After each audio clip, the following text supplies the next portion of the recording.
Bonsoir, bienvenue à l'Espace Saint-Michel. Merci d'être venus si nombreux.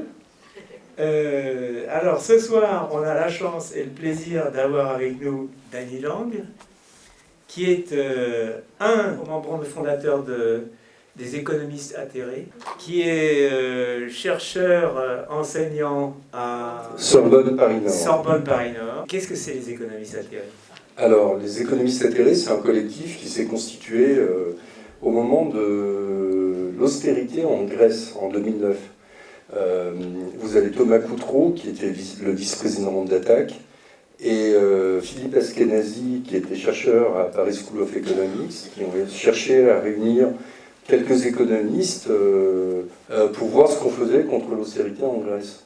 Donc juste un mot, donc les atterrés ont décidé de s'associer au film, parce que ça montre bien la financiarisation de l'économie, quoi. Vous avez pu vous rendre compte. Les LBO, c'est la financiarisation qui s'applique aux PME, aux PMI, mais aussi à ce qu'on appelle les ETI, les entreprises de taille intermédiaire. Des salariés ne peuvent pas réaliser de LBO elles-mêmes. Qu'est-ce qu'on a comme autre structure possible? J'ai entendu parler de SCOP tout à l'heure. Est-ce que vous pouvez nous expliquer ce que c'est? Les SCOP, c'est des coopératives, effectivement, mais donc avec une vision de long terme où les salariés pourraient prendre le pouvoir. En pratique, ce serait possible, mais il faudrait qu'on change les structures d'incitation et de détention du capital, quoi. Moi, je suis très favorable à ce que les salariés puissent devenir propriétaires de l'entreprise. Ceci étant dit, on le voit à la fin, hein, même si on fait une SCOP, les entreprises seront toujours dans ces procédures ici d'enchères inversées. Hein. En fait, l'entreprise n'est pas simplement soumise à la contrainte actionnariale, mais également à la contrainte concurrentielle. Elle est soumise aussi à ses donneurs, enfin le fournisseur est soumis à ses donneurs d'ordre. Et est-ce qu'on peut imaginer des mesures pour limiter la pression concurrentielle que subissent les entreprises, et particulièrement les fournisseurs? Il est vrai que si on sortait de cette financiarisation, de ce court-termisme, on aurait toujours ce genre de problème.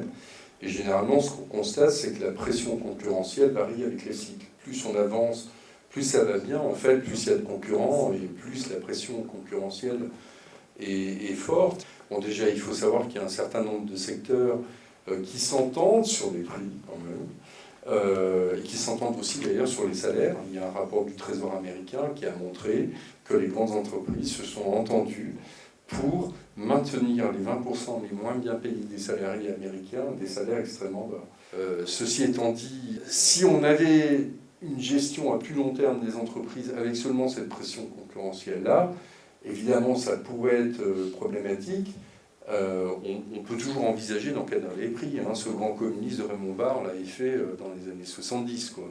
Pourtant, on n'était pas sous un régime socialiste à la Fidel Castro, que je sache. Ceci étant dit, si on est dans un régime de plus long terme, où c'est plus la valeur actionnariale et l'intérêt des actionnaires qui priment, donc ce court-termisme prend l'oseille et casse-toi, mais une vision à plus long terme de l'entreprise, ben, les entreprises seront aussi incitées à avoir une réponse un peu plus, on va dire, moins forte à cette pression concurrentielle. Bref, pour finir de vous répondre, c'est pas ça le plus urgent. Le plus urgent, c'est de remettre à la tête des entreprises des gens qui auront une gestion de long terme. Et ça passe par un changement des incitations et ça passe par un changement du management. Il est clair que jusque dans les années 80, le management, les intérêts des gérants d'entreprise, c'est de faire fonctionner l'entreprise à long terme. Et dans les années 80, ça change parce qu'on change toutes les règles pour aligner les intérêts des actionnaires avec les intérêts des managers. Et souvent, ça entre en conflit parce que les actionnaires, ils veulent de l'argent très vite et tout de suite. Sur la défiscalisation, je voulais savoir si c'était aussi incitatif dans l'outre-Atlantique et pourquoi nous, en France, on a adopté en fait ce modèle de défiscalisation.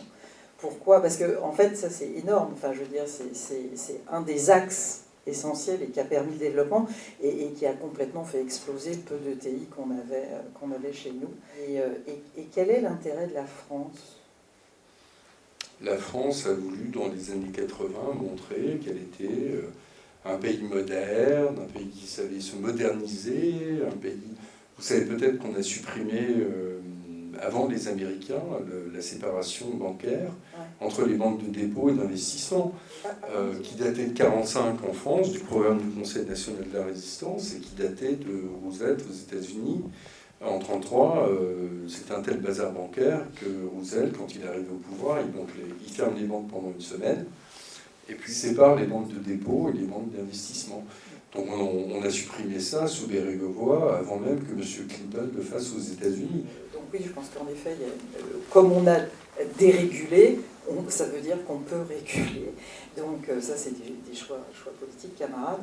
Mais par contre, c'est pas parce qu'on a une vision à moyen terme dans l'entreprise, enfin, le capitalisme du 19e siècle, ou jusque la dérégulation et l'avènement Reagan, Thatcher et leur laboratoire au Chili, c'est pas pour autant que les choses sont gagnées. C'est-à-dire que c'est pas pour autant qu'il faut pas continuer. Peut-être mettre plus de salariés, comme on l'a en Allemagne, dans des comités de direction ou des COMEX, quoi. Ah oui, mais il est clair qu'en Allemagne, il y a beaucoup de gens qui ne comprennent pas ça, mais effectivement, il y a des salariés dans le conseil d'administration des entreprises. Ça contribue effectivement, mais ça c'est un héritage de l'ancien modèle allemand avant la financiarisation, parce que l'Allemagne a été aussi financiarisée, mais ils ont effectivement gardé cet héritage du lien entre la finance et la banque. Mais il y a beaucoup de marge de manœuvre, hein. Personnellement, moi je pense qu'à court terme, il faut être keynésien, c'est-à-dire réguler, remettre des lois, etc. Et puis à long terme, si on sort du capitalisme, le capitalisme aujourd'hui, il est en train de mener à l'extinction de l'humanité. Donc il y a un moment où moi, je ne tiens pas plus que ça à sauver le capitalisme. Je suis plutôt keynésien, donc je suis pour l'encadrer fortement. Et puis si ça débouche sur autre chose, tant mieux. Déjà, commencer par redécoupler les intérêts des actionnaires et des gestionnaires. L'intérêt d'un gestionnaire d'entreprise, c'est quand même que sa boîte survive normalement. Aujourd'hui, qu'est-ce qu'on fait? Plus la boîte est grosse, plus on met quelqu'un en place qui va vous faire augmenter artificiellement l'endettement. Comme ça, il a plein de bonus, et il prend l'oseille, il se barre, et puis on prend le prochain. Quand on voit l'évolution des bilans bancaires depuis les années 80, il y a de quoi devenir fou. Normalement, le métier d'une banque, les banques, même si on change de système d'ailleurs demain, on aura besoin de quelque chose qui ressemble à la banque. C'est-à-dire des gens qui savent évaluer les projets qui leur sont proposés, les projets d'investissement, ou les projets d'achat, etc., et de dire, voilà, je prête l'argent, je ne prête pas l'argent. Normalement, c'est le rôle d'un banquier. Ça, figurez-vous que dans les bilans bancaires, c'est devenu marginal par rapport à tous les actifs financiers, les transactions sur les marchés financiers. Le marché, on a créé la concurrence. Et quand vous dites que c'est bien la concurrence, je me demande si la concurrence dans l'énergie, la concurrence dans les transmissions ou la concurrence dans les transports ferroviaires, c'est une bonne chose. Non, mais soyons clairs, il y a des secteurs qui ne devraient jamais appartenir au marché. Donc on n'aurait jamais dû privatiser EDF. Et d'ailleurs, on l'a renationalisé, non pas par vision stratégique, etc., mais parce que ces petits cons, ils veulent nationaliser les pertes et privatiser les profits. Voilà ce qu'ils veulent faire. Donc je n'ai jamais dit qu'il fallait des marchés partout et dans tous les domaines. En particulier, tout ce qui relève des infrastructures, l'eau, l'électricité, le gaz, etc., il faut absolument une stratégie publique, voire une stratégie socialisée, où les utilisateurs ont leur mot à dire, ce qui est la différence entre le public et le socialisé. Il n'y a pas de politique européenne de l'énergie. Non. Il n'y a pas de politique européenne de l'énergie, et on le paye. Et pourtant, il y aurait des sources. Regardez, il y a des gens qui les disent mieux que moi. Prenez les rapports de Négawatt en France, qui sont remarquables, qui sont des ingénieurs, qui sont des spécialistes comme vous, des professionnels du secteur, qui vous montrent qu'on peut sortir du nucléaire et faire la transition écologique. Prenez les rapports de l'Institut Rousseau, prenez les rapports. Il y a des gens sérieux qui ont travaillé là-dessus.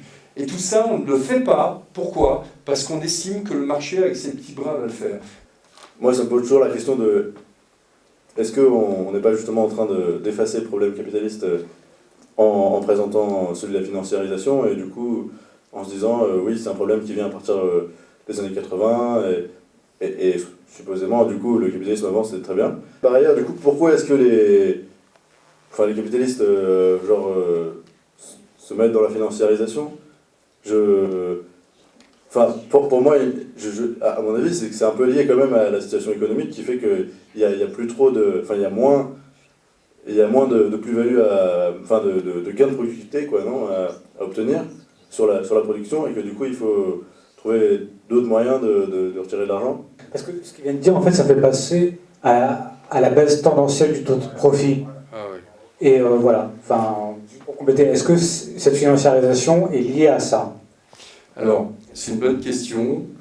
Alors, personnellement, je suis keynésien, donc je ne partage pas cette analyse. Moi, les marxistes avec lesquels j'échange, je ne crois pas à ça. Et d'ailleurs, quand vous lisez Marx, c'est une loi extrêmement secondaire chez Marx, que cette baisse tendancielle du taux de profit. Moi, franchement, quand je vois tous les travaux des marxistes qui essaient de nous montrer que ça baisse quand même, non, c'est pas vrai. Le capitalisme arrive toujours à faire remonter les taux de profit. C'est pas vrai. S'il y avait une baisse tendancielle du taux de profit, on n'en serait pas là. Ceci étant dit, je ne veux pas idéaliser le capitalisme de 1945 jusque dans les années 70, qu'on appelait le régime fordiste-keynésien, mais c'était quand même beaucoup plus favorable aux travailleurs. Puis on considérait que des taux de rendement de 3% étaient confiscatoires. Vous savez combien ils font aujourd'hui sur les entreprises du CAC, c'est du CAC 40, ils font des taux de rendement entre 17 et 25%, et ils ferment des entreprises qui font que du 12%. Je ne pense pas que c'était une période fantastique, mais c'était quand même une période où, pour la première fois dans toute l'histoire du capitalisme de 1945 jusqu'en 1971, on a eu 0 crise financière. Alors que depuis, en moyenne, aux États-Unis, on a une crise bancaire ou financière tous les 4 ans et demi. Je dois rappeler que, quand même, j'aimerais vous rappeler que Roosevelt, quand il est arrivé au pouvoir en 1933, il met une imposition progressive des revenus avec une tranche supérieure à 90%. Dans ce grand pays communiste que sont les États-Unis d'Amérique. Sous le général de Gaulle, la tranche supérieure, le général de Gaulle, ce grand gauchiste, la tranche supérieure était à 87,5. Donc, cette période-là, elle me paraît infiniment préférable à la période qu'on vit aujourd'hui. Ceci dit, j'ai rien contre une sortie du capitalisme, je pense même qu'elle sera nécessaire parce que le capitalisme ne permet pas d'assurer la transition écologique. La financiarisation, ça vient du fait que, les riches en avaient marre de payer beaucoup d'impôts, Aujourd'hui, il est dégressif l'impôt aux États-Unis. En France, M. Hollande, il nous a mis du 45%. Enfin, il faut arrêter, quoi. Moi, je préfère qu'on ait des tranches progressives et au bout d'un moment, on prend tout. Voilà. Pendant les 30 Glorieuses, un patron d'une entreprise du CAC 40, il gagnait en moyenne 30 fois ce que gagnent ses salariés. Aujourd'hui, les chiffres, c'est entre 140 et 250 fois. Et la théorie néolibérale, elle nous dit « Oh, mais c'est formidable, c'est parce qu'il est 250 fois plus productif. » Mais bordel, non. Aujourd'hui, il y avait dans le monde diplomatique un chiffre, mais qui est démentiel, qui date de 15 ans, enfin, où il y avait un rapport sur le nombre d'opérations financières qui étaient faites sur des vrais produits. Et on était sur un rapport déjà de 1 à plus de 100, plus de 200 sur une transaction qui était faite sur des produits et 200 ou 300 transactions qui n'est faite que sur des produits financiers. Oui. Donc si on a pu déréguler, ça veut dire qu'on peut réguler. Mais ça n'empêchera pas que le capital, enfin dans toute l'histoire de l'humanité, ce que disait un historien sur France Culture, on n'a jamais vu des gens de pouvoir et des gens d'argent dire « mais je vous en prie, prenez-en donc la moitié ».